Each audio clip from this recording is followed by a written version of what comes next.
Buenos días, buenas tardes, buenas noches. Bienvenidos a un nuevo episodio de especiales de Aquí se habla libertad, que sale el domingo 2 de junio a las 7 de la noche. Gracias a todos los que nos están escuchando, como siempre, arrimados al Mingo TV, el canal de José Domingo Blanco y Erika Mendoza Tovar.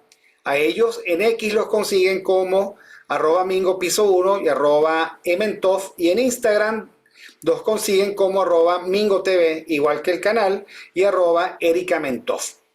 Como siempre, nosotros fuimos innovando nuestros nombres en la medida en que nos metíamos en las redes sociales, y sucede que cada red tiene un nombre distinto, es un lío después para homologar. Gracias a Catherine Manzano, que es nuestra productora ejecutiva de toda la vida, por el arreglo de los entuertos de este programa, que siempre son poquitos, pero hay que montarlo en el canal, hay que hacerle la cortina de presentación, etcétera.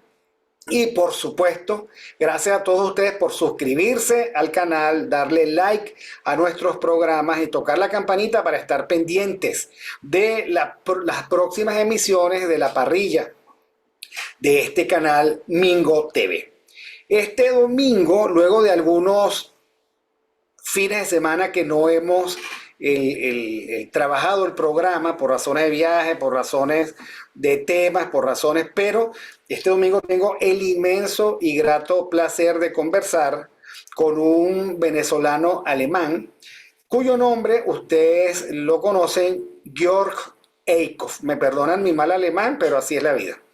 Que en X ustedes lo pueden conseguir como Jorge Eikhoff, y se los deletreo: E de Europa, I de Italia, C de casa, K de kilo, H de Honduras, O de Orinoco y F de Francia 2 veces, FF.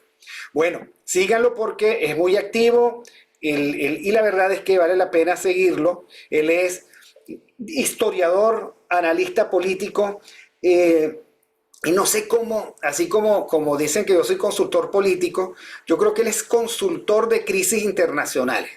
Él estuvo antes en Siria y ahora está en la Ciudad Santa, en Jerusalén. Bueno, por supuesto, Jerusalén tiene una parte linda y una parte de ser centro neurálgico de un conjunto de conflictos que a todo el mundo nos duele, pues, ¿no? Por su irracionalidad y también por su crueldad, ¿no? Al final son las poblaciones civiles las que cargan con los errores de sus líderes. Pero no vamos a hablar de Jerusalén, tampoco vamos a hablar de Siria, vamos a hablar de Venezuela y una pregunta de calentamiento. Jorge fue por mucho tiempo en Venezuela director de la Fundación Konrad Adenauer.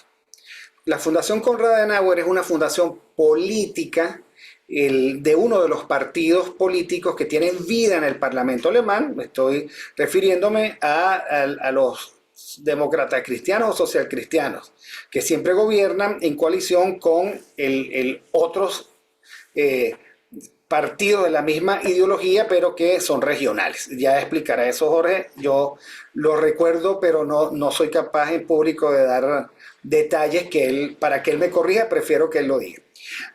Y lo digo por dos razones. En primer lugar, él estuvo muy de cerca de una época, o muy cerca en la época en que se constituyó eso que se llamó la Mesa de la Unidad Democrática.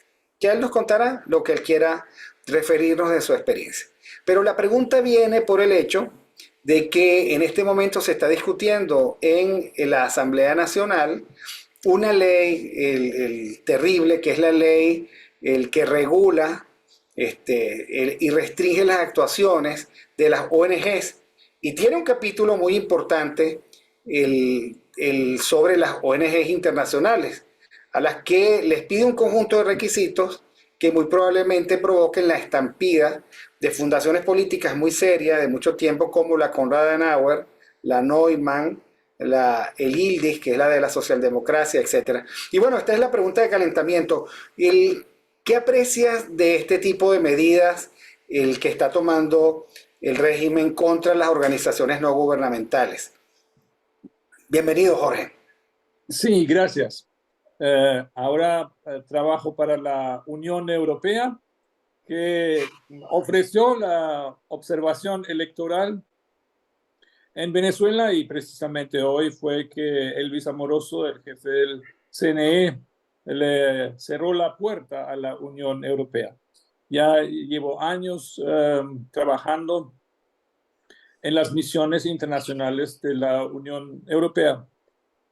Y parecido como el CNE cierra la puerta a la observación electoral seria, ellos invitan amigos que les echan flores el día de la elección. Ellos usan el argumento de la soberanía. Venezuela es un país soberano y por eso estos extranjeros no tienen nada que buscar aquí. Y esto lo aplican también a las fundaciones políticas, a cualquier institución que se sustente con convenios internacionales. Eso es muy típico de muchos países. Algo parecido lo han hecho, por supuesto, en Nicaragua, en su tiempo Evo, en Bolivia, Correa, en Ecuador. Y con esto ellos no están solos. Estos gobiernos que son minoritarios buscan estrangular la sociedad civil. La sociedad civil de todos estos países necesita el apoyo internacional y el objetivo no es callar a un alemán. Yo puedo estar tranquilo en Alemania o como ahora en Jerusalén. No, el objetivo es callar a los venezolanos.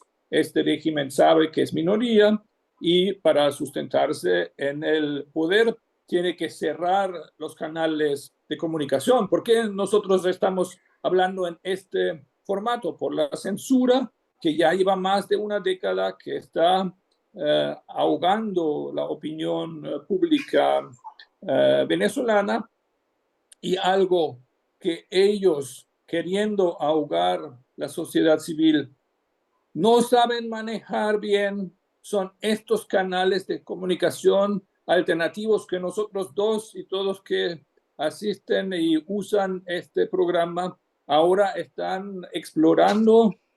Esto crece, vemos cómo no solamente son, en comparación, lo que nosotros estamos haciendo es una comunicación casi formal. No, hoy es en WhatsApp, está en otras redes sociales. Instagram es muy importante y creo que como en ningún país del mundo, Twitter es importante. Y en Twitter yo puedo ser un alemán venezolano, como tú dices, porque tengo presencia allí. Y en las últimas semanas, básicamente, desde que Edmundo González es candidato presidencial, le dedico sistemáticamente varias horas al día al Twitter. Cuando llegué con la Fundación Adenauer, esto fue en el año 2008, las primeras personas que conocí en Caracas, de las primeros 3 o 4, fue Edmundo González. Y desde ese tiempo siempre hemos estado en contacto. He aprendido muchísimo de Edmundo González y por eso ustedes se pueden imaginar cuánto me mueve también lo que ahora mismo está pasando en Venezuela. ¿Te sorprendió la designación de Edmundo González? ¿La viste venir? Porque tú, por supuesto, siempre has estado asomado a las noticias venezolanas, ¿no? Yo pensaba que el régimen no iba a permitir la candidatura de María Corina y que ella iba a ofrecer un candidato sorpresa, como lo ha hecho con Corina Lloris. También fue sorpresa. Francamente, a Corina Lloris no la conocía y me pareció una muy buena jugada. El bloqueo de la candidatura de Corina Lloris ahora resulta que es un gran regalo para María Corina, porque pudo sorprender otra vez y de una manera superior todavía, porque ¿quién es Edmundo González? Edmundo González es la unidad. Él fue cofundador de la Mesa de Unidad y todos que conocen la unidad saben que Edmundo estaba allí desde el primer momento. Él es, o sea, casi un padrino, es decir, poco. Él estuvo allí presente y quien conoce la unidad conoce a Edmundo. Y esto permite ahora una alianza sui generis entre esta candidatura popular de María Corina y la unidad institucionalizada. Yo sé que tú eres muy crítico con la mesa de unidad, como yo también lo he sido. Recuerdan que quizás un año, 2 años después de la muerte de Chávez, de repente aparecían tweets en la cuenta de Twitter de Chávez, después de muerto. Alguien empezó a tuitear. Y yo recuerdo un tweet mío que fue popular y a veces así lo tengo entre mis pequeños pecados. Dije, mira, la mesa de unidad y Chávez tuitean después de su muerte, ¿no? Los dos. Yo daba por muerta la mesa de unidad. Y es ahora María Corina que hasta ha revitalizado la unidad. La gente ya estaba harta de la unidad, la asociaban con el colaboracionismo, en toda la historia del interinato se desgastó, se despilfarró todo lo que quedaba de prestigio y de reconocimiento de capital político de la unidad. Estaba en el piso y esto de bloquear a María Corina y a Corina Lloris ofreció una oportunidad a este campo político de una unidad realmente inesperada. Y eso fue una especie de ignición, una especie de reacción química muy poderosa que estamos viendo ahora cómo se desenvuelve en Venezuela, en la calle, entre la gente. Estoy absolutamente seguro que todo esto sorprendió tanto a María Corina como a Edmundo, como a toda la unidad.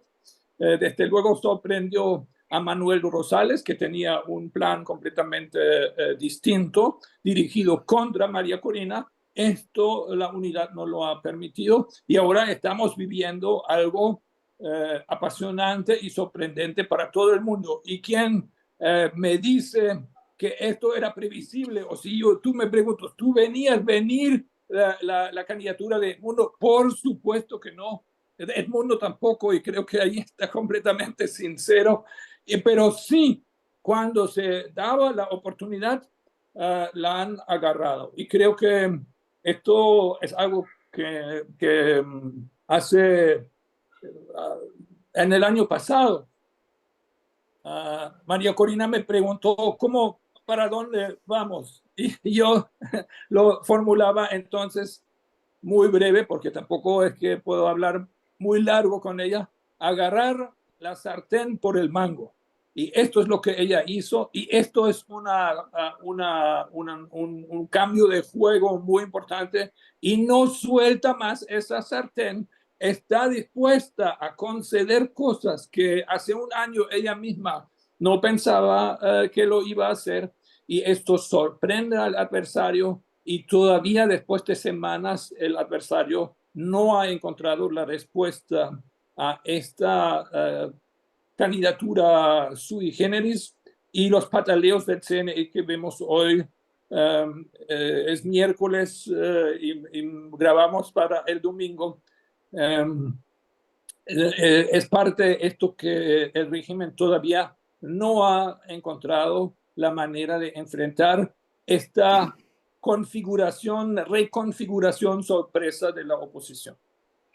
Ahora, es bueno que hayas dicho esto porque me da la ocasión de preguntar ¿por qué crees tú? Yo estoy sorprendido. Se lo comentaba a un amigo, oye, el régimen no da pie con bola. El último error es, por ejemplo, la pataleta contra la Unión Europea, pero hay varios, hay varios. Eso de estar cerrando puestos de empanadas y secuestrando curiaras, imagínate tú, cerrando hoteles y decomisando equipos de sonido, Lo único que hace es exacerbar la distancia, el distanciamiento que ya la gente tiene con ellos, los muestra tal y Sí. como son. Y No, yo, que estoy en el en oficio, general, digo, ¿cómo cometen esos errores? sí. Bueno, ellos estaban muy acostumbrados a una oposición acomodada, colaboracionista, y la tienen todavía por allá. Todas estas candidaturas menores son eso, ¿no? Y no levantan, o sobre todo en las últimas semanas han bajado, básicamente desde la jugada Corina Lloris y luego superada todavía por la jugada Edmundo González. ¿Por qué superar, con todo respeto de Corina Lloris? Por lo que institucionalmente significa Edmundo. Él es el presidente formal del partido llamado Mesa de Unidad. Él es el representante formal de la manito en el CNE. O sea, eso no lo han calibrado bien. O sea, ahí no estaban eh, evaluando bien qué estaban haciendo del lado de ellos, ¿no? El régimen. Y creo que simplemente las estructuras de poder interno que tienen vienen con asignaciones de tareas, ¿no? Vimos que tradicionalmente, como todas las negociaciones, las lleva Jorge Rodríguez. Movilizaciones hasta el día de hoy, Diosdado Cabello, que está fracasando con esto, porque sufre el mismo rechazo que Maduro, movilización de calle ya no les funciona. Y creo que como ellos son una élite corrupta muy pequeña, son como una organización en beneficio propio, donde ser pequeño, ser poca gente es clave. Esto significa que sus capacidades de reacción también están reducidos y peor cuando están peleados. Se están bloqueando mutuamente, tienen muchas competencias, pero hacen grandes esfuerzos dentro de sus estructuras el uno para bloquear al otro. Y así me explico estos graves errores. Por ejemplo, no invitar o desinvitar la Unión Europea, por supuesto, es un gran error porque esto da eh, una buena razón para la comunidad internacional de mostrar cómo ellos juegan mal, ¿no? O sea, debería ser el factor en el poder que invita la observación internacional seria, prácticamente la única seria disponible para Venezuela es esta de la Unión Europea, hasta la de la OEA, que nunca fue considerada, es de calidad inferior. Ese era uno de mis temas de estudio cuando estaba en Venezuela, cómo son estos distintos entes que hacen observación electoral, y de lejos la Unión Europea es la más seria, y no tenerla es algo que les va a faltar a ellos, porque en el día 28 la observación popular, hoy todo el mundo dijo, bueno, entonces no tenemos observadores internacionales, pero tenemos observadores populares. Y esto es ahora el gran reto. Y ojo, el tipo de distorsión del voto que ellos han usado en los pequeños centros electorales alejados, donde la gente es vulnerable a la presión, al voto asistido, al voto sustituido por un elector que físicamente no se encuentra allí, pero alguien va a la máquina y como no hay testigo, hay gente, y así se consiguen entonces grados de participación de casi el 100%, porque alguien vota allí y nadie impide el mal uso de la máquina. Una vez en la máquina, entonces el voto se computa como debe ser, pero el dar a la máquina, eso es el momento donde pasa la distorsión. ¿Qué se puede hacer? Hay que tener testigos con firmeza en todas partes, y no hay que desdeñar todos estos centros pequeños, porque ahora son la mayoría de estos centros y millones de votos están atomizados, dispersos allí en estos pequeños centros. Y ojo, para cometer ese fraude necesitas cuadros en todo el país. Y eso les está fallando ahora, y por eso veo una oportunidad el 28 de julio. Y se consigue mantener realmente ese nivel de movilización popular. Y ahí está pasando algo en la correlación de fuerzas por no permitir la candidatura de María Corina, por cerrar los hoteles, por no permitir que se alquile el sonido, por cerrar el puestito de empanadas en Guárico.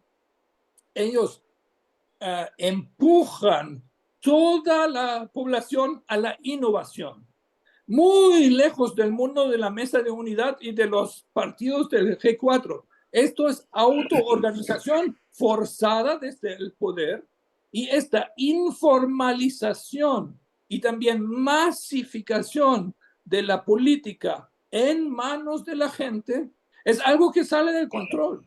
Y ellos son la élite oligárquica, mirando hacia el pasado, que ha perdido herramientas, y esta población en rebeldía está innovando constantemente. La famosa imagen de la linterna del teléfono inteligente.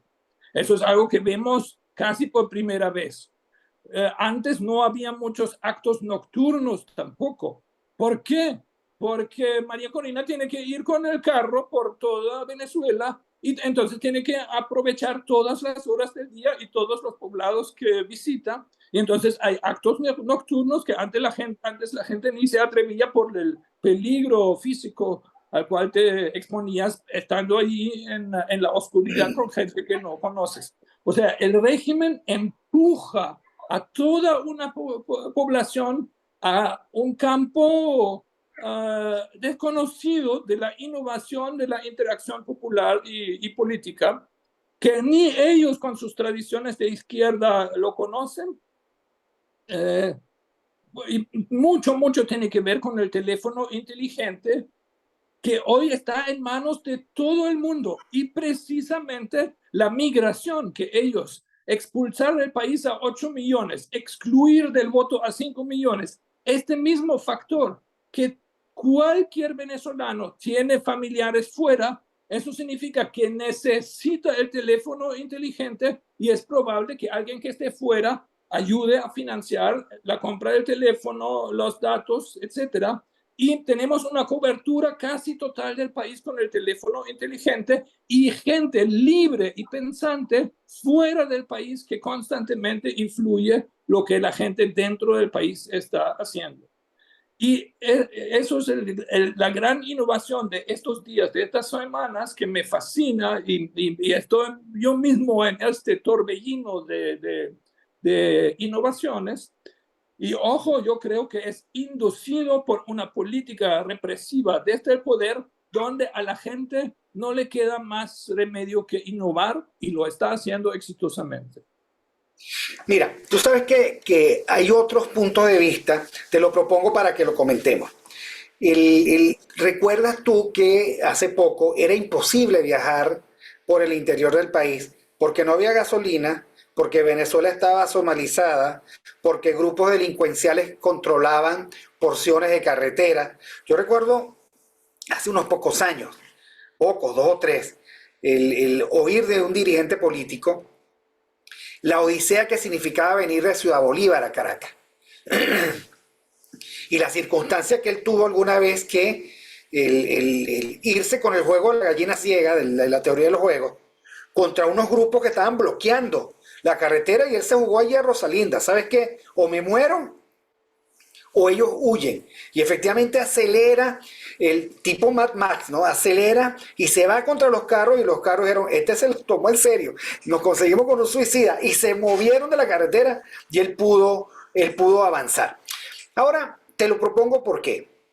Porque la imagen que podría, y como hipótesis, estar mostrando el gobierno es un país normalizado, un país en donde la más molesta para ellos, la más peligrosa, la que acusan de cualquier cosa, él recorre el país con un hostigamiento de bajo nivel, va a donde quiera, no tiene problemas de gasolina, recorre el país, y ellos pueden mostrar, qué sé yo, al buró que hay en Berlín, en la Cancillería, que yo tuve la oportunidad de visitar, del caso venezolano, decir, mira, Vamos a hacer el checklist de una elección mínimamente libre. ¿Los líderes recorren el país? Sí.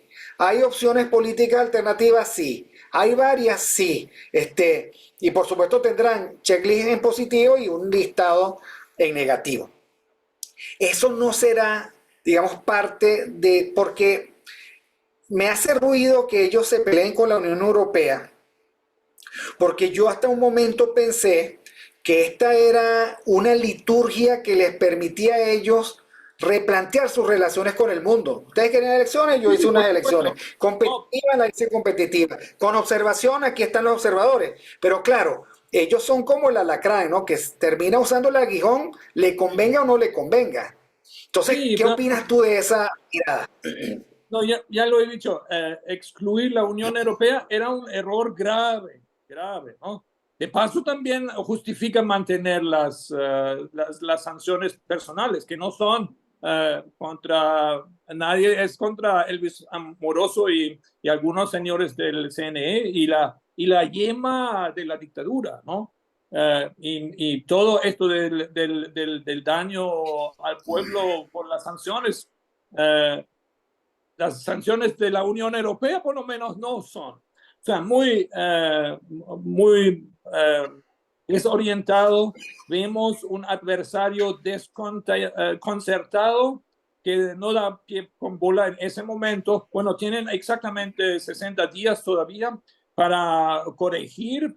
Es muy probable que corrijan algunas cosas. Creo que esta cosa estúpida de que Diosdado corre detrás de María Corina, eso ya se agotó y creo que hoy mismo ya no es el caso y creo que lo van a abandonar.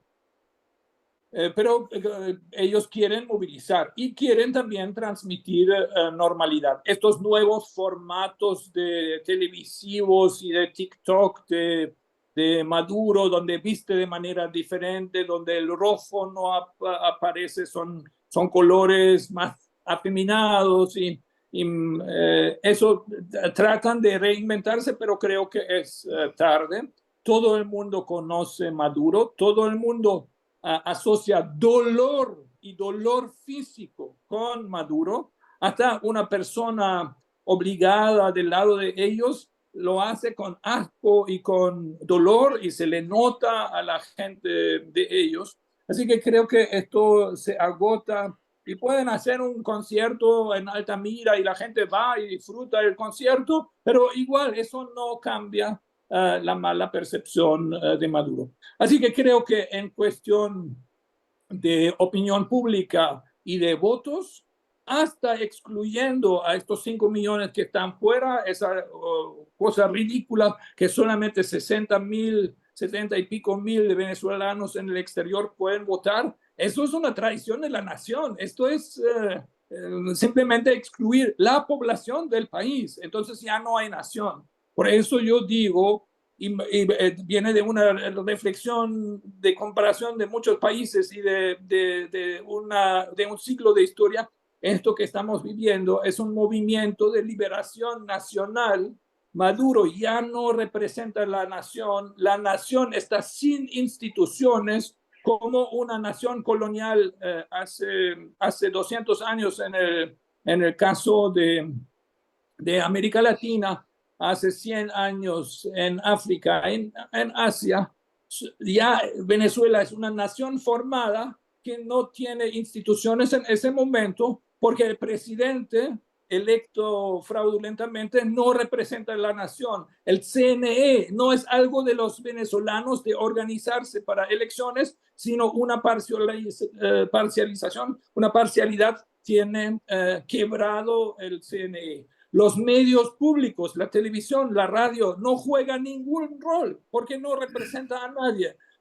No tiene un valor para impactar en la opinión pública tener el Canal 8. El Canal 8 se liquidó a sí mismo. Así que estamos viendo una nación que, como las naciones coloniales en el pasado, busca expulsar una oligarquía ajena y reocupar sus propias instituciones para liberarse. Y por eso lo que estamos viendo no es una campaña electoral, es un movimiento de liberación nacional y es la propia dictadura que generó eso. Si fuese una elección, entonces ¿quién participa en una elección? Un partido. Eso es un nivel.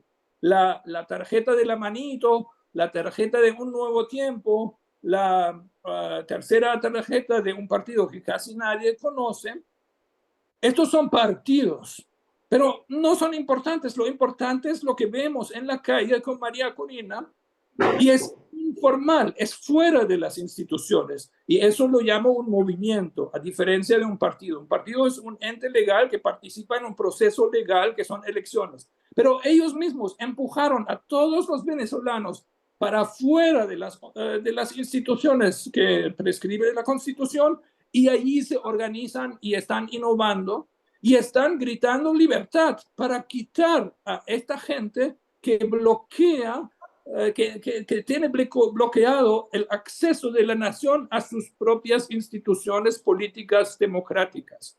Y cuando se rompe esto, eso es lo que entonces en su lenguaje Edmundo lo llama la reinstitucionalización. Eso es cuando la nación reconquista su libertad por medio de un movimiento. Un partido no puede ser porque no te dejan actuar, ¿no? No dejaron a la unidad su candidato, que era María Corina, electa en una primaria.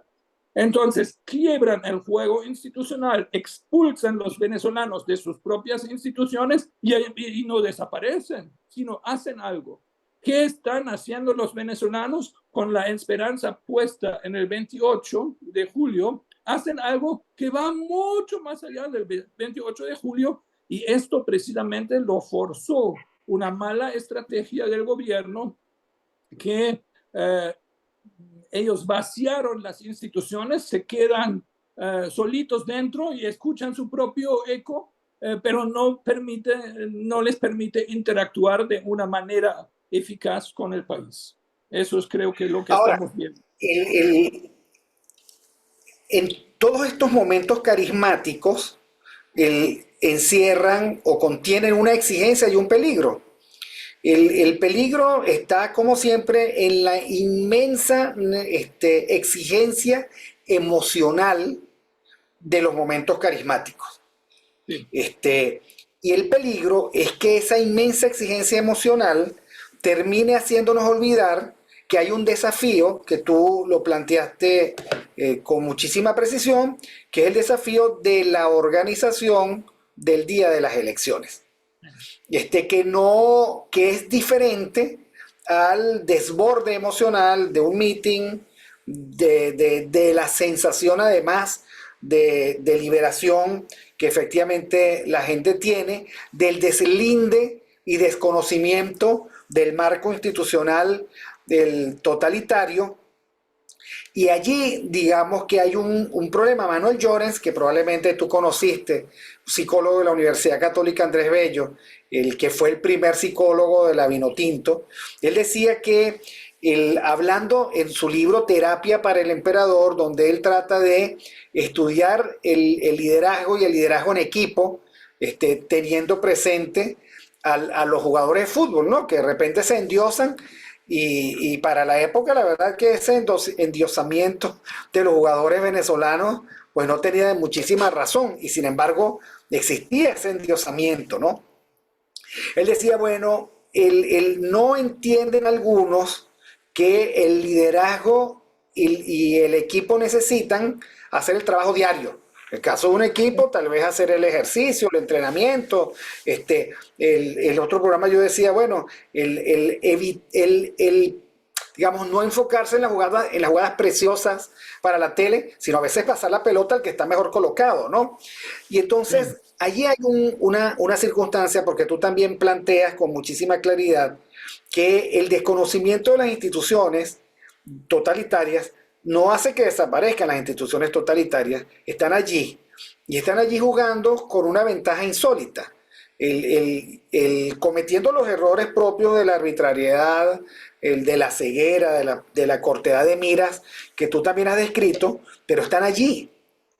Y están sí. allí para plantear su propia jugada, que es laberíntica, ¿no? Sí. Planteaste, hay una Bueno, preocupación que he visto en todo el mundo, ¿no? El tema de las mini mesas, sí, que además parece que son itinerantes, ¿no?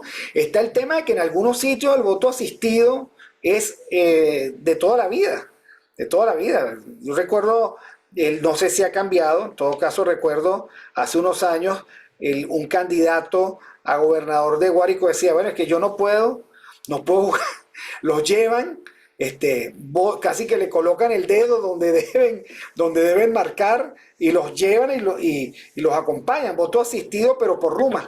Y la reglamentación está en sus manos. Entonces, allí hay un peligro, el peligro a la venezolana que tú conoces bien, de que todo termine siendo esta sensación y al final esta sensación sea la misma que evite que el día de la gente porque yo lo colocaba ayer en un tuit tremendista, pues no tremendo, tremendista en el sentido, todo el mundo dice, hay que organizarse. Entonces uno llega y le pregunta, ok, ¿dónde vas a estar tú? No, no, no, yo no, lo leí. los Sí, demás. sí, sí, sí. Entonces, No, y no y tenía que bueno, ver, no tenía que ver con un tuit tuyo, porque tú has estado en esa campaña y me parece bien, sino con otro que leí. En fin, dije, bueno, voy a poner esto y espero que sí, sí, Jorge sí. no lo asuma como que fue con él. No, no, lo leí y, y, y estoy muy claro que muchísimos que están tuiteando como yo están fuera del país. Yo estoy en Jerusalén Ah, no, y ni claro, claro, siquiera no, no. tengo nacionalidad venezolana. Mi esposa sí, mi hija sí, mi suegra sí. eh, y me siento muy unido a Venezuela y participo más en volumen de tiempo en la política venezolana que en la alemana. Y es por una decisión consciente. Y yo no califico como testigo de mesa porque no soy ni siquiera venezolano. Pero sí estudié ese tema a fondo. Y te he hecho un cuento en un pueblo de los Andes de Trujillo. Fuimos en el 2012, poquito antes de la elección de Capriles Chávez, para investigar más sobre esto de los centros pequeños, cómo se maneja el voto en en los poblados, allá donde te toma una hora subir la montaña y ahí arriba encuentras comunidades rurales y nos recibió alguien que trabajaba también en la radio local, una persona muy elocuente y casi de saludo nos dijo, aquí no va a haber fraude. Y, y preguntamos más o menos también al inicio de la conversación, ¿y cómo puedes estar seguro de que aquí no va a haber fraude? Y él nos dijo, bueno, fuimos nosotros que lo hacíamos y ya no lo hacemos más. Y nos conocemos, que sabíamos quién era él que hacía todo esto del voto asistido, de la intimidación, y ya en esa época se habían pasado del lado chavista al lado de la unidad y de Capriles, y ellos sabían que allí no iba a haber fraude porque alguien lo tiene que hacer, este tipo de fraude en el centro electoral, que no es en una sala de totalización en Caracas, sino está dispersado y es un fraude, para decirlo menos visible, más complejo y más típico de un movimiento grande respaldado por el Estado. Y ahora, ¿por qué esta anécdota del pueblo andino de hace 12 años es interesante? Porque esto que pasó a escala menor hace 12 años, ahora está pasando a una escala explosiva, descomunal, una ola que yo creo que genuinamente la misma María Corina está sorprendida de lo que está pasando. Y vemos, por cierto, como ella en su comportamiento se ha transformado mucho, ¿no? Y porque ella recibe esta impresión de un país que la está exigiendo a ella físicamente, ¿no? Tú ves esta masa de gente que la quieren tocar y ella se deja abrazar, ¿no? Y no sé cómo sobrevive todo, debe tener moretones. Es físicamente muy exigente esa novedad de interacción entre una nación y una figura simbólica como ella. Ahora, tenemos un antecedente para el 28 de julio, que es el 22 de octubre. Todo el mundo dijo, eso es imposible organizar unas primarias sin CNE y la gente es floja y al final no aparece. Y la famosa tabla de planchar, donde se votó para ella estas totalizaciones en un papel que la gente le tomó la foto, etcétera. Todo eso hecho a mano fue posible. Y en el 28 de julio va a haber un fuerte elemento de eso de organización popular. Yo puse un tweet hace pocos días diciendo, yo estando aquí en Jerusalén y pensando en Venezuela, tengo dos obsesiones. Eso del movimiento de liberación nacional que traté de explicar y los centros de una sola mesa, estos centros donde ellos, por el voto asistido, el voto donde alguien vota por otra persona, que tiene ciertas tradiciones. Había familias donde el papá votaba por toda la familia y él no se dejaba quitar eso de votar por su esposa y sus como la familia romana, ¿no? El pater familias que tiene alrededor de otros, que él se siente como demócrata en la responsabilidad de votar por esa gente y se dejaba de alguna manera. Y creo que los dos padecemos de cierta tos inhabilitante, pero puedes tomar agua. Creo que esta movida popular innovadora, que tampoco está debajo del control de María Corina o de la unidad, que sobrepasa también los partidos, aunque los partidos están presentes y son un factor que agrega algo positivo allí, tengo bastante confianza si el foco está allí, pero en las mismas movilizaciones, María Corina en persona y Edmundo y muchos líderes políticos tradicionales o nuevos al entusiasmo reaccionan todos los días y en sus discursos que repiten docenas de veces cada día dicen, mira, con este entusiasmo nos vamos a enfocar en esta tarea. Y eso lo veo realista y factible. Y creo que puede dar una sorpresa parecida al 22 de octubre y puede sobrepasar, se equivocó el régimen evidentemente, ellos forzaron con estos cambios del CNE, la desconfianza del CNE que ellos aumentaron intencionalmente porque pensaban, sin CNE no va a haber primaria, sin primaria no va a haber participación, sin participación electoral masiva nosotros ganamos. O sea, ellos siguen apostando a la abstención. María Corina agarró la sartén por el mango y dice, yo voy hasta el final, eso significa no lo suelto más, se van a sorprender de dónde vienen mis concesiones, en qué parte voy a ser insistente y en qué parte voy a ser flexible. Y ahora ella es como mi hija, tu bebé, estos dibujos donde hay una familia que es así de goma, que se extienden. No sé cómo se llaman. Creo que lo veo en alemán con mi hija y por eso no sé. No sé el nombre de los dibujos. De los que se extienden, de los recortes de papel. Sí, una familia, toda una familia que de repente es súper flexible. Y con eso es su superpoder en ese momento. Y vemos esta mezcla.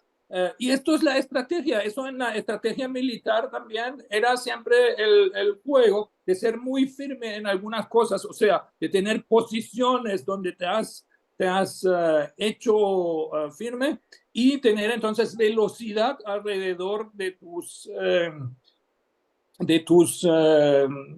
posiciones establecidas y esta elasticidad de la fuerza militar se llama logística. Y todo el mundo dice la logística, o sea, la elasticidad, la capacidad de desplazarse sin romperse y de cubrir superficies diferentes al mismo tiempo. Esto es el arte de la guerra y entonces no es un dibujo y no es una cosa infantil y un chiste, sino esta flexibilidad la vemos ahora del lado de la oposición y del lado del régimen vemos una calcificación, una falta de flexibilidad que viene de esta reducción, como son ladrones y no quieren participar, entonces ya sacaron a Tarek porque robaba para el lado que no era, pocas familias, pocos apellidos, eso siempre me hace gracia porque son los apellidos son Rodríguez, Cabello y Flores, ni siquiera Maduro, porque los que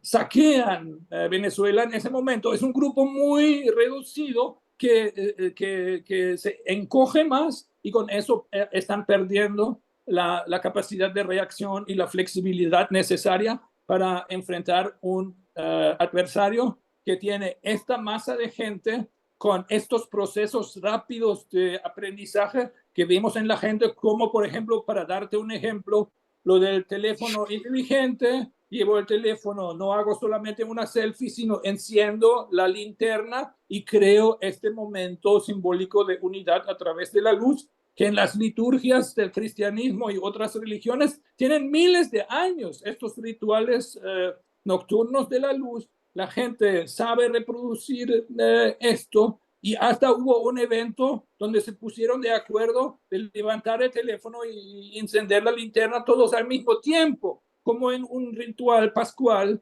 Quizás algunos lo aprendieron de allí y saben de la emocionalidad en la vigilia pascual. De repente, un ritual popular que la gente conoce de la iglesia, transformado en un ritual político. Estos son los tipos de innovaciones que se dan cuando un régimen crecientemente totalitario expulsa a la gente de los rituales antiguos y los obliga a innovar y comportarse de manera sorprendente para la misma gente. Y sienten entonces su poder y se enganchan y quieren más, ¿no? Y ahora el gran reto del liderazgo es darle foco a esto, pero personalmente creo que hasta la fecha electoral anticipada, elecciones en Venezuela tradicionales eran a finales de año, diciembre, y ahora en julio hasta esto les sale el tiro por la culata, porque 60 días es una buena noticia para María Corina, porque más de 60 días con estos empujones no las va a sobrevivir.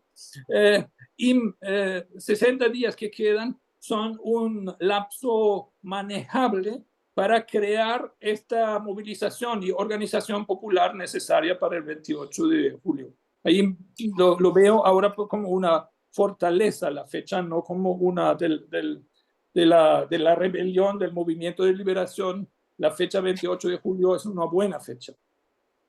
No, sin duda, el tema es, como tú sabes, la política son percepciones.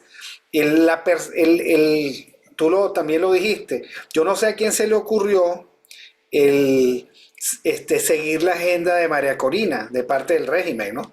María Corina es Lara, nosotros también. Pero la que anuncia dónde va a ir el régimen es María Corina. O sea, voy a ir a Del Tamacuro, allá le espero, digamos, la contraoferta del régimen. Pareciera que es así, ¿no? Pero ellos, digamos, como Chacumbele, ¿no? Ellos deciden una fecha y se plantean un sistema de hipótesis que no pareciera haberles dado los resultados con la tranquilidad que ellos pretendían. Ellos tienen un control absoluto de las instituciones y alrededor de eso, y han metabolizado la crisis económica. Por lo menos, digamos, ellos no se ven en peligro por la crisis económica, y los venezolanos pagamos el costo completo de la crisis económica. Y me refiero a una conversación y a una especie de coincidencia que tenían Konrad Adenauer y De Gaulle, según cuenta Henry Kissinger en su libro sobre líderes. Y él decía, bueno, mira, ¿qué vamos a hacer con la Unión Soviética que se nos ha convertido en esa sombra inmensa, ¿no? Y entonces ambos decían, bueno, habrá que esperar a que haya un colapso económico o un colapso de liderazgo, un colapso interno. una ruptura de la unidad interna o un colapso económico o ambas cosas. Ya sabemos cómo terminó la Unión Soviética y cuándo cayó el muro de Berlín. Y lo que te pregunto es si tú aprecias suficiente colapso interno como para el tener claras las consecuencias del sistema de hipótesis Conrad de Gaulle.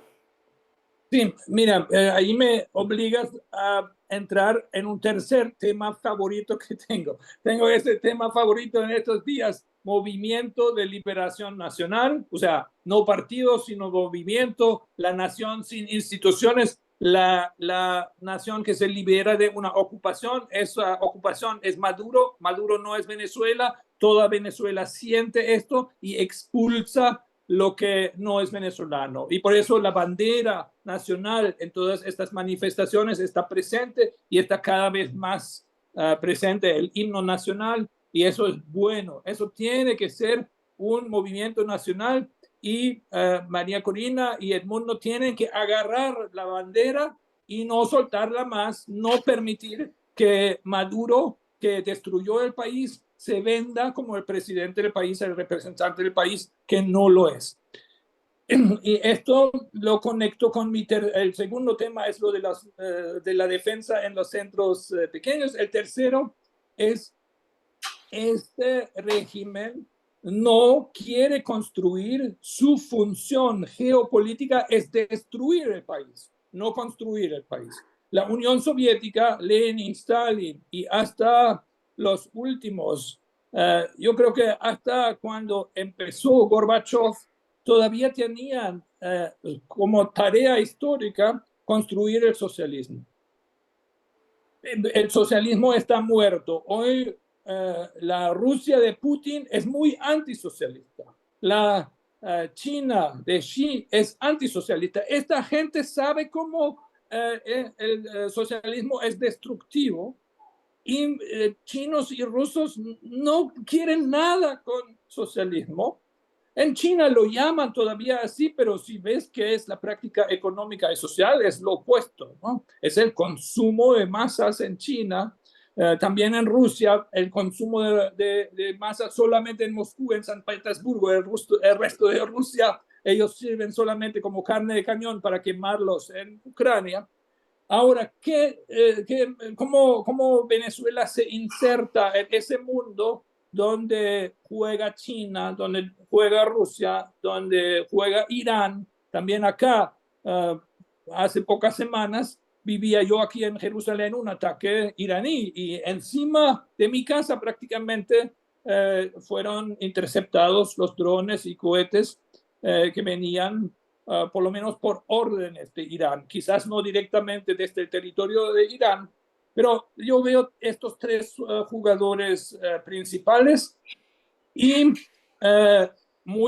con mucha ostentación, Maduro se alinea también con ellos, pero no le dan más plata. No, el crédito se agotó. No le ayudan más. Le dieron las tanquetas para reprimir y las armas para la Guardia Nacional y hasta el entrenamiento de cómo controlar la calle, y lograron apagar la calle hace años ya, matando a la gente. Y siguen matando, encarcelando. Bueno, tampoco hay que olvidar que la jefa de campaña de María Corina está refugiada en una embajada y sus jefes políticos y de organización están en la cárcel y están incomunicados, están secuestrados, ¿no? Desaparición forzosa. Creo que en estos días, hace poco, lograron hablar con sus familiares. Rocío San Miguel encarcelada, Javier Tarazona y otros, y sabemos que la tortura es sistemática en estas cárceles. ¿Qué es la función de Maduro y de este régimen en el contexto global? Tener Venezuela tan mal como está.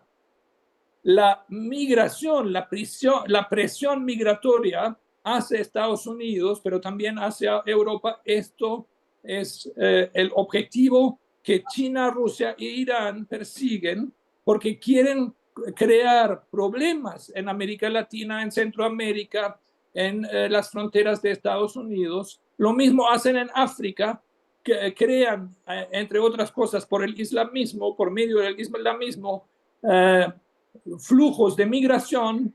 Y trabajaba en Libia, no en Siria. Tú dijiste Siria, Pero, era en Libia, y Libia es el paso, y mi trabajo allá giraba alrededor de estos flujos de migración. Migración es un arma en una guerra híbrida. Empujan media África hacia Europa y crean todos los problemas que vemos en las calles europeas. Presionan la población venezolana a través del Darién y de México hasta la frontera de Estados Unidos para crear los problemas que ahora vemos aflorando como nunca en esta campaña electoral de Estados Unidos de este año, donde el control de la frontera es uno de los grandes temas por la experiencia negativa que mucha gente en Estados Unidos tiene con la migración. Y esto genera entonces un problema o un rol para Venezuela. estoy perdiendo un poco, George. No sé si soy yo o eres tú. ¿Perdón?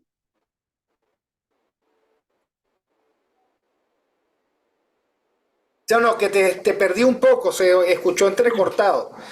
Que tú estabas planteando, digamos, que estas nuevas guerras utilizan a las poblaciones desplazadas como arma para generar desorden, conflicto y tensión social, ¿no? O sea, y eso es la diferencia entre la Unión Soviética en tiempos de Adenauer y de Gaulle. Ellos querían el socialismo, construir el socialismo como alternativa al modelo occidental. La estrategia de Rusia, China e Irán en ese momento no es ofrecer una alternativa, sino crear caos en Occidente. Y esto es algo que hay que entender. Maduro no está allí para reconstruir Venezuela. Maduro, el rol que tiene asignado es mantener Venezuela tan mal como está, como también los cubanos, el Partido Comunista Cubano está allí para tenerlo tan mal.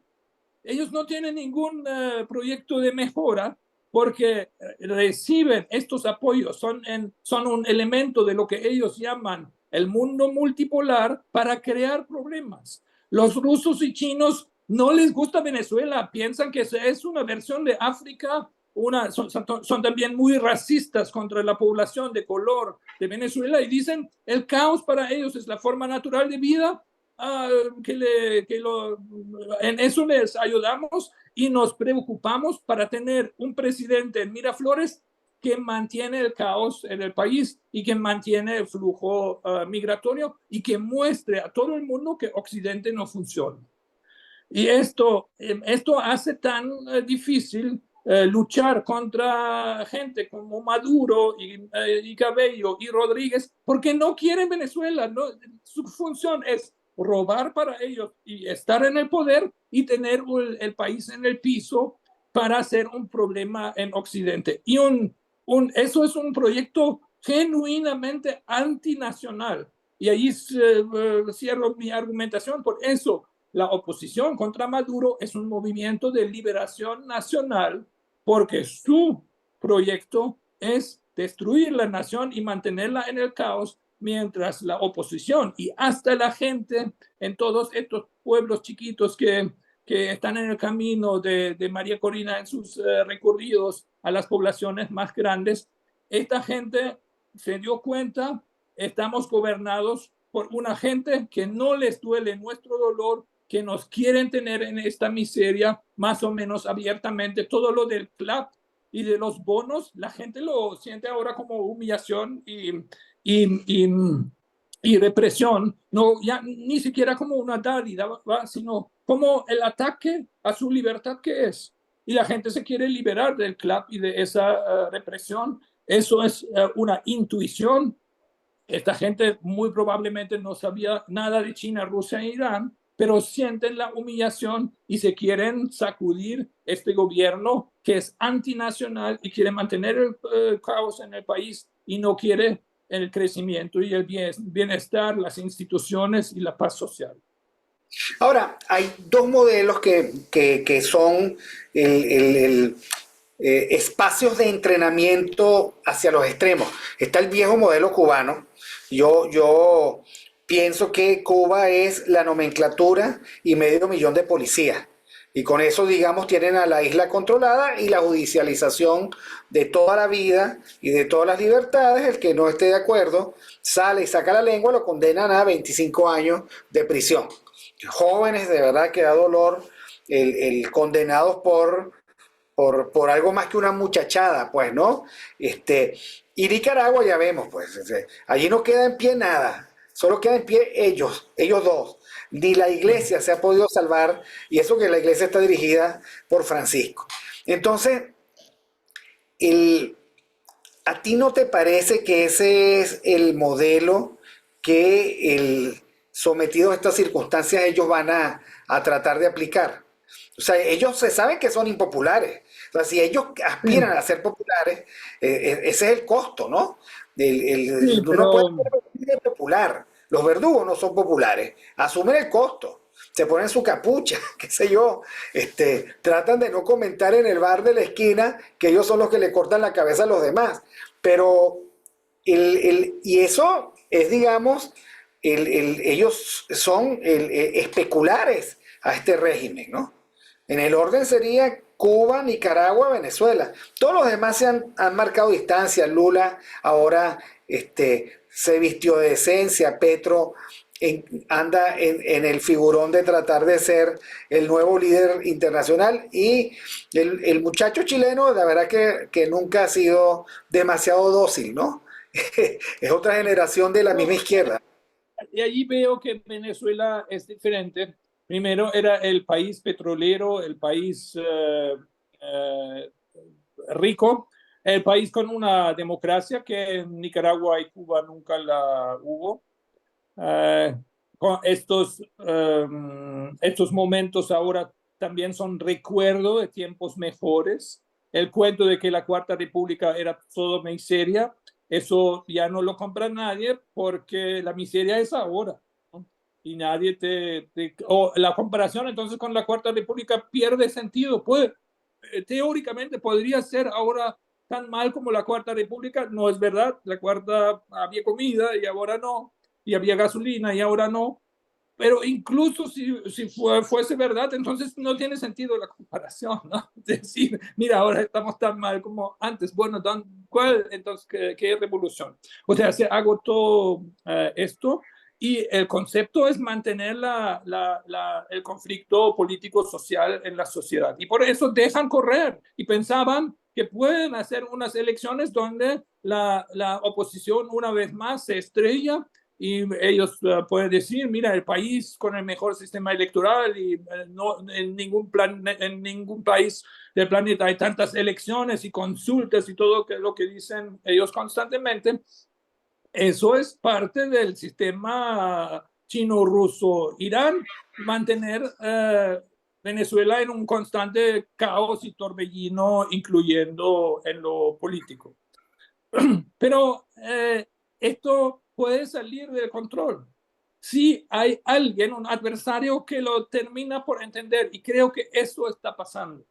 Y la gente captó, mira, esto no es socialismo, eso es robo, eso es saqueo, no es bloqueo, es saqueo, como dice la gente. Y la mayoría de los venezolanos descifró a esta cuerda de ladrones y se los quiere sacudir. Y eso es algo nuevo, así no estaba. Y por cierto, dentro de la oposición, y eso es el mérito de María Corina, había que vencer el colaboracionismo, que era normalización, bienestar, Maduro quiere el bien, tenemos que ayudarlo, alianza Fede Cámaras, mafia, todo esto que tú también expresas y criticas, esto había que vencerlo primero, y eso pasó el año pasado. Hubo una ruptura y María Corina logró pasar una página de la historia política y empezar algo nuevo y un beneficio actual encima a través de la candidatura de Edmundo González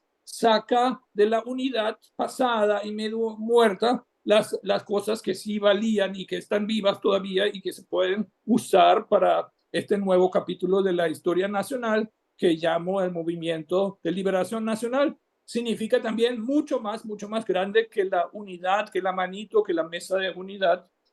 Y haber entendido eso es un mérito de María Corina, creo que también mérito de Edmundo González, que lo entiende y que ubica a Venezuela bien en el mapa global, con mucha cautela y siempre en su lenguaje diplomático, que es su segunda naturaleza. Parece todo muy formal, pero lo conozco muy bien y sé que el hombre entiende qué está pasando en el país y en el planeta. No, ya casi que para cerrar, eso te quería preguntar. Hay algo, digamos que la gente tiene todo el derecho de hacerse preguntas de alguien que no conoce mucho. Porque si bien es cierto que el Estado siempre allí en la sopa, pues nunca fue, digamos, la presa principal de la sopa, ¿no? Este, es un operador político, digamos, el discreto, Sí. digámoslo así. Se pregunta a la gente, uno, si él, digamos, va a tener fuerza, el moral, por supuesto, para agarrar la sartén por el mango para seguir con tu metáfora y decir, aquí gané yo y no acepto la trampa. O sea, esa es la primera pregunta. La segunda es cómo se imagina él, porque claro, uno nota que las expectativas de María Corina es un tránsito rápido hacia su presidencia. Y eso no necesariamente es la idea del presidente electo. O sea, ¿cómo ves tú la transición de la transición? O sea, un presidente electo, un presidente que tendrá todas las atribuciones constitucionales, que deberá tomar las decisiones, que tendrá que nombrar su equipo de gobierno y también, digamos, el compromiso con ese movimiento de liberación nacional que tiene ellos a María Corina como su líder natural. Es decir, ¿cómo se van a manejar esas tensiones? Recuerda que estamos en América Latina, ¿no? Porque en Alemania eso hubiese significado unas 4 semanas de negociación por escrito para montar la coalición y asegurar cada uno de los compromisos. A la venezolana como tú sabes, palabra de gallero, ¿no? O sea, yo nunca me he imaginado que una apuesta de un gallero no la cumpla. A lo mejor porque el que no la ha cumplido nunca más se supo de él. Terminó enterrado en la gallera. ¿Quién sabe cómo se No, resuelve bueno, esto? eso es apasionante. El juego es largo. El 28 de julio es un inicio, no es un final, evidentemente. Esperanza en el 28 significa que esto abre una puerta, también una puerta a la reconciliación, pero francamente nadie sabe puerta a qué exactamente, ¿no? Y por eso es tan importante y la gente lo valora, lo de los valores y principios, ¿no? Y eso se asocia, mucha gente no lo entiende, es un lenguaje que también a la gente de centro derecha como tú y yo quizás lo entendemos un poquito mejor que los que están en la tradición de la lucha de clases y de la clase obrera y de los valores de la izquierda. Pero lo que estamos viendo, y por eso es típico que es un movimiento de centro derecha ahora, aunque en programática María Corina es centro-centro, quizás tiene incluso elementos de centro izquierda, pero eso no es el gran tema ahora. El tema sí que la gente en y el secreto de la victoria del 22 de octubre en la primaria es la propuesta de valores y principios que tiene María Corina. Lo que antes se le criticaba como radicalismo, ahora en esta fase la gente lo ve como fuerza y valores y consistencia. Y Edmundo González, con su diseño pero muy conservador, ahora visitó con su esposa una residencia encontrándose con señoras mayores, una señora que quizás tiene 20 años más que Edmundo, le echa la bendición y escogen esa foto de que transporta a la gente a su infancia, 60, 70 años para atrás, un Edmundo de 7 años, sino de 74, donde la abuela o la tía o hasta la tía de la vecina le echa la bendición porque el muchacho tiene una tarea importante. O sea, mucho más conservador, imposible en esta Venezuela que tú describes, ¿no? Como son los venezolanos. Y en estos momentos de crisis o momentos carismáticos que has dicho antes, ¿qué nos queda como brújula en situaciones estratégicas y tácticas mega complejas e inusitadas? Porque nuestro enemigo está confundido, pero nosotros también. Y ahora mi batería aquí, tengo un problema con la batería. Ya tenemos que terminar de verdad. Ya tenemos que terminar. Sí, eso como pensamiento o como idea final. La complejidad de la situación sobrepasa a ambos, a la dictadura y a la oposición. Y por eso los principios y valores, la brújula, la conciencia de la persona humana es clave. Y allí creo que la gente tiene una intuición que este mundo, así como es, quizás tiene eso, la brújula. Y es un tipo humilde, pero claro, inteligente y muy, muy importante. Como diplomático sabe conversar y conversar con todo el mundo. Eso es así conocí yo a Edmundo conversando. Y durante 5 años de mi vida tuve el privilegio de pasar varias horas por semana, 3, 4 horas, todos los lunes con Edmundo conversando. El hombre sabe dialogar. Eso es su profesión, su vocación, su talento. Eso es lo que necesitamos ahora. Y María Corina sabe y tiene ahora esa sensación de conexión con el país. Y creo que lo va a manejar responsablemente para llevar este país no a la violencia, sino a un cambio con mucha fuerza, pero también con control y continuo, por cierto, también, y volvemos a lo de la Unión Europea, en un buen entendimiento y conversación con factores internacionales. Y ahí también, o sea, es un don de Dios. Estos no saben qué han hecho, que pusieron un diplomático en la candidatura presidencial. Es un accidente que se va a arrepentir Jorge Rodríguez y Diosdado Cabello y estos mega cráneos. No, no están controlando la situación. Los venezolanos, el país se les escapa de las manos y es la venezolanidad, la vida de la nación, la población de esa nación, la ciudadanía de la nación que se está apoderando de su destino en este momento, y esto sobrepasa a griegos y troyanos. Bueno, muchísimas gracias en homenaje a la pila de tu celular. Y bueno, ya pasamos la hora largo de conversación. Muchísimas gracias a George Eikhoff, que conseguirán en X como Jorge Eikhoff con E de Europa, I de Italia, C de casa, K de kilo, H de Honduras, O de Orinoco, F de Francia, F de Francia. Síganos, a todos ustedes los invitamos a suscribirse en el canal, a seguir nuestros programas, a darle like si les gustó esta conversación, a comentarlo, a difundirlo. Gracias a todos, gracias Jorge, buenas noches del domingo y seguiremos conversando sobre estos y otros temas, en especiales de Aquí se habla libertad. Muchísimas gracias, Jorge. A ti, Víctor. Hasta pronto.